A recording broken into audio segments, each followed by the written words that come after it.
How to add NGL link to your Instagram story. Hello everyone, welcome to this channel. I'm Emily and I'm here to help you out today. So without any delay, let's get started. Now first thing first, make sure that your Instagram app is updated to its latest version. So just go to the Play Store application and then type Instagram. Check for any updates available. So since my app is updated in the device, I'm just gonna tap and go back to the NGL application over here. So just tap on NGL app and make sure that you are logged in.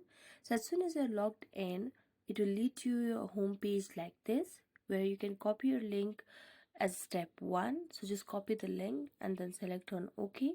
Then you can share the link on your story as step 2. So just select on share, and then you'll have 3 options of Instagram, Twitter and Snapchat. So you can just share it.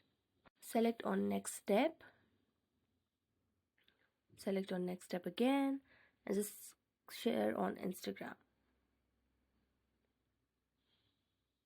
After you click on share on Instagram, the link will be shared on Instagram story of your profile directly, and there you go.